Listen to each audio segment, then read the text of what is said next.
నమస్తే. రాజధానికి నిధులు, దంచికొట్టిన వర్షం, బీఆర్ఎస్ సభకు సన్నాహాలు, ఎన్టీపీసీకి జరిమానా, ఇలాంటి మరిన్ని వార్తలు ఇప్పుడు మన ఊరు మన వార్తల్లో చూద్దాం.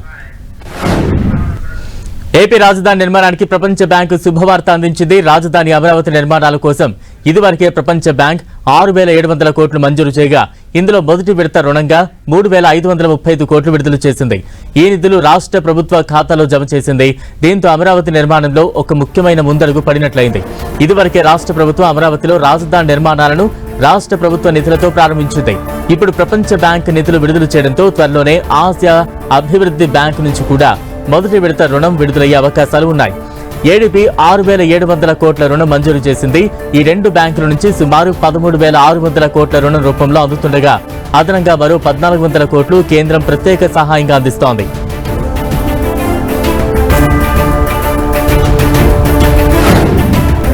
AP deputy CM Pawan Kalyan ను ఎమ్మెల్సీ జనసేన రాష్ట్ర ప్రధాన కార్యదర్శి నాగబాబు కలిశారు. విజయవాడలో వీరిద్దరూ సమావేశమయ్యారు.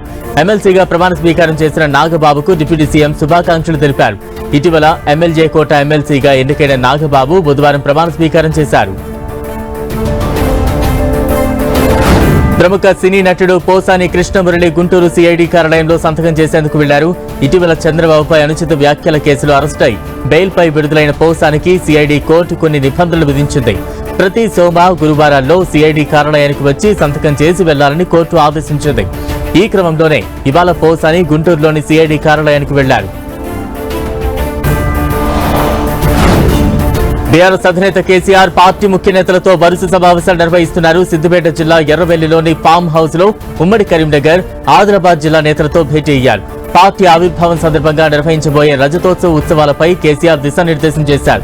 మరోవైపు ఈ నెల 27న వరంగల్లో నిర్వహించబోయే బహిరంగ సభపై కూడా ఈ భేటీలో చర్చించారు. మాజీ మంత్రి కేటీఆర్ తో పాటు మాజీ ఎంపీలు వినోద్ కుమార్, జోగిపల్లి సంతోష్ తో పాటు పలువురు ముఖ్య నేతలు పాల్గొన్నారు.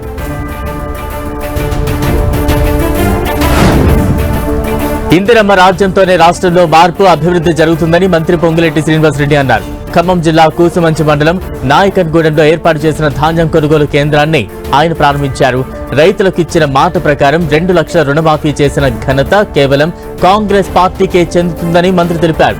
గత ప్రభుత్వం రైతులను నమ్మించి మోసం చేస్తే ఇందిరమ్మ రాజ్యంలో రైతులకు సన్న రకం ధాన్యానికి మద్దతు ధరతో పాటు 500 బోనస్ కూడా ఇస్తున్నామని తెలిపారు. రైతు పండించిన ప్రతి ధాన్యపు గింజను ప్రభుత్వమే కొనుగోలు చేస్తోందని రైతులకు హామీ ఇచ్చారు. ఉరేస్తే ఉరే అని ఆనాటి ముఖ్యమంత్రి అంటే ఉరేసిన రైతుకి ప్రోత్సహిస్తూ అదనంగా బోనస్ ఇస్తున్న ప్రభుత్వం మన ఇందిరమ్మ ప్రభుత్వం. ఎందుకంటే చిత్తశుద్ధి ఉండాలి.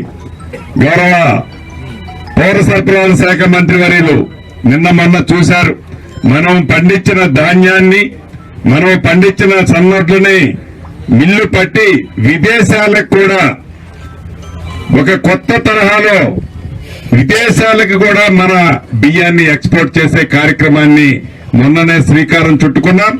భవిష్యత్తులో తెలంగాణ రాష్ట్రంలో పండించే ప్రతి గింజని ప్రభుత్వం నిజాయితీగా పేద ప్రజలు కూడా సన్నబియ్యం తినాలన్న లక్ష్యంతోనే ప్రభుత్వం రేషన్ షాపుల్లో సన్నబియ్యం పంపిణీ కార్యక్రమాన్ని చేపట్టిందని మంత్రి సీతక్క అన్నారు. ములుగు జిల్లాలో పర్యటించిన ఆమె మంగంపేట, కర్నాయిగూడెంలో ప్రతిష్టాత్మకంగా చేపట్టిన సన్నబియ్యం పంపిణీ కార్యక్రమాలను ప్రారంభించారు. తెల్ల రేషన్ కార్డు ఉన్న ప్రతి ఒక్కరికి సన్నబియ్యం పంపిణీ చేస్తున్నామని సీతక్క పేర్కొన్నారు.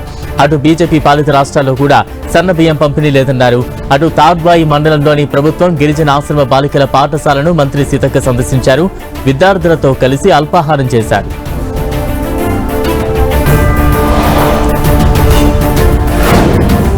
తెలంగాణలో అకాల వర్షం బీభత్సం సృష్టించింది. రాష్ట్ర వ్యాప్తంగా ఉరుములు, మెరుపులతో కూడిన వర్షం కురిసింది. పలు చోట్ల ఈదురుగాలులు వీయడంతో విద్యుత్ స్తంభాలు నేలకూలాయి. గారెడ్డి, మెదక్, వికారాబాద్, సిద్దిపేట, ఉమ్మడి నిజామాబాద్ జిల్లాల్లో వర్షాలు దంచుకొడుతున్నాయి. క్యూములో నింబస్ మేఘాల ప్రభావంతో వానలు కురుస్తున్నాయి.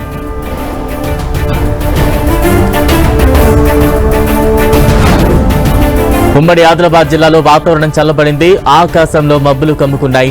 ఒకేసారి ఉరుములు, మెరుపులతో కూడిన మోస్తరు వర్షాలు కురిశాయి. వాతావరణం ఒకేసారి మార్పు రావడంతో ఎండ వేడిమితో ఇబ్బందులు పడుతున్న పట్టణ ప్రజలకు కొంత ఉపశమనం లభించింది.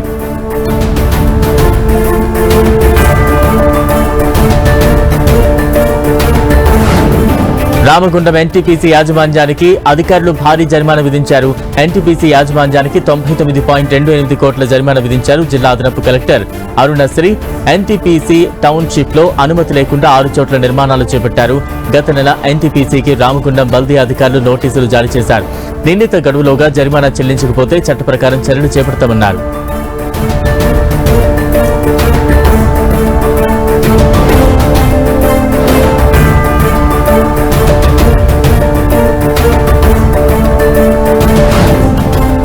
వరంగల్ జిల్లా మామునూరు భూ నిర్వాసితులు మరోసారి ఆందోళన బయటపెట్టారు. వరంగల్ కలెక్టరేట్ లో నక్కలపల్లి, గుంటూరుపల్లి, గాడిపల్లి భూ నిర్వాసితులు నిరసన తెలిపారు. బహిరంగ మార్కెట్ ప్రకారం భూములకు 2 కోట్లు గిట్టుబాటు ధర కల్పించాలని రైతులు డిమాండ్ చేశారు. ఎకరానికి 60 లక్షలు ఇస్తే తమకు అన్యాయం జరుగుతుందని అన్నదాతలు వాపోతున్నారు. భూ పరిహారంపై అడిషనల్ కలెక్టర్తో రైతులు 2 గంటల పాటు చర్చలు జరిపారు.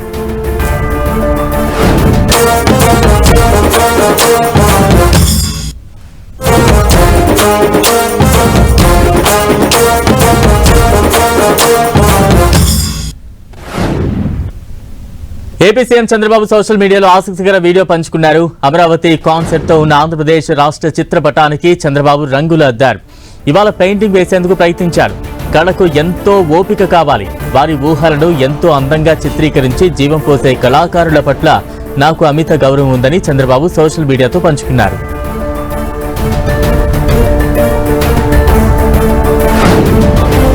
ఏపీలో కూటమి ప్రభుత్వం ఏర్పడిన తర్వాత రాష్ట్రం అభివృద్ధి వైపు దూసుకుపోతోందని ఎమ్మెల్యే బడేటి రాధాకృష్ణయ్య అన్నారు. నగరంలోని పలు అభివృద్ధి కార్యక్రమాలకు ఆయన శంకుస్థాపన చేశారు. శాంతినగర్లోని 21, 22, 23 డివిజన్లలో సుమారు 4 కోట్ల రూపాయలతో సీసీ రోడ్ల పనులకు శ్రీకారం చుట్టారు. కూటమి ప్రభుత్వం అధికారంలోకి వచ్చిన తర్వాత రోడ్లపైనే ప్రత్యేక దృష్టి పెట్టిందని ఎమ్మెల్యే రాధాకృష్ణయ్య పేర్కొన్నారు. అభివృద్ధి అనేది ఉండాలి ప్రతి చోటన అనేది ఏదైతే చెప్పారో అందులో భాగంగానే ఇవాళ శాంతినగర్లో 22, 23, 24 డివిజన్కి సంబంధించి, ఎందుకంటే ఇది కొద్దిగా పెద్ద కార్యక్రమం, దీనికి బడ్జెట్ కూడా ఎక్కువ అవుతుంది. దానివల్ల 9 నెలల టైం పట్టింది. ఎందుకంటే చిన్న చిన్న గుంటలు పోడ్చడం, చిన్న చిన్న రోడ్లు వేయడం అనేది ప్రజలకి ఇబ్బంది లేకుండా చేయడం అనేది జరిగిపోయింది. కానీ ఇదేదైతే సీసీ రోడ్డు వేయాలని నిర్ణయం తీసుకున్నామో ఇక్కడ కూడా అత్యధికంగా మరి ప్రజలు అనేక మంది ఇక్కడ అందరూ కూడా నివసిస్తుంటారు. ఈ కాలనీకి కూడా మరి అది అత్యంత ప్రాధాన్యత ఉంది. అంగవైకల్యంతో జన్మించిన చిన్నారులను చెత్తకుప్పల్లో పాడేయకుండంటూ పలాస ఎమ్మెల్యే గౌతు శిరీష పేర్కొన్నారు. మిషన్ వాత్సల్యంలో భాగంగా శ్రీకాకుళం జిల్లా పలాస ప్రభుత్వ ఆసుపత్రిలో అధికారులు వినూత్న కార్యక్రమాన్ని చేపట్టారు. అంగవైకల్యంతో పుట్టిన చిన్నారులను వద్దనుకుంటే ఉయ్యాలలో వేసి రక్షించండి అంటూ కార్యక్రమాన్ని నిర్వహించారు. చిన్నారులను ఉయ్యాలలో వేసి టోల్ ఫ్రీ నంబర్కు కాల్ చేయాలని ఆమె పిలుపునిచ్చారు. చిన్నారులను శిశుగృహంలో చేర్చి దరఖాస్తులు చేసుకున్న తల్లిదండ్రులకు చట్టబద్ధంగా దత్తత ఇస్తామని ఎమ్మెల్యే శిరీష తెలిపారు. టెక్నాలజీ పరంగా ఇంత దూసుకుపోతున్న ఈ టైంలో కూడా పిల్లలు వద్దనుకుంటే చాలా పద్ధతులు ఉన్నాయి. కానీ పిల్లల్ని కని మరి వాళ్ళని రకరకాల కారణాలతో కని చెత్తబుట్టలోనో ఎక్కడో పడేసి వాళ్ళకి చాలా ఇబ్బందికరమైన సిచ్యువేషన్స్ పసిబిడ్డలను పడేస్తున్నారు. అలాంటివి విన్నప్పుడల్లా చూసినప్పుడల్లా చాలా బాధాకరంగా ఉంటుంది. వాటి మీద కూడా ఈరోజు ప్రభుత్వం ఆలోచించి అలాంటి పిల్లల్ని మీకు వద్దనుకుంటే హాస్పిటల్స్ లో ఇచ్చేసేయండి, వాళ్ళ సంరక్షణ మేము తీసుకొని రేపు వాళ్ళు కావాలనుకుంటే పిల్లలే తల్లిదండ్రులు కానీ ఇతర రకాలుగా పిల్లలు మేము గ్రూప్ 1 పరీక్షలో ర్యాంకులు సాధించిన అభ్యర్థులను ఖమ్మం జిల్లా ఎమ్మెల్యేలు సన్మానించారు. ఇటీవల తెలంగాణ రాష్ట్ర ప్రభుత్వం ప్రకటించిన గ్రూప్ 1 పరీక్ష ఫలితాలలో తల్లాడ మండల కేంద్రానికి చెందిన గోపిశెట్టి సుస్మిత 311, వైరా మండలం స్నానాల లక్ష్మీపురం గ్రామానికి చెందిన లక్ష్మీ సాహితి 129 ర్యాంకులు సాధించి ఉత్తమ మహిళా రాణులుగా నిలిచారు. గ్రామీణ ప్రాంతాల నుంచి ఉన్నత విద్యను అభ్యసించి రాష్ట్ర స్థాయిలో ఉద్యోగాల్లో ర్యాంకులు సాధించడం గర్వకారణమని వైరా ఎమ్మెల్యే మాలోతు రామ్దాస్ నాయక్ అన్నారు.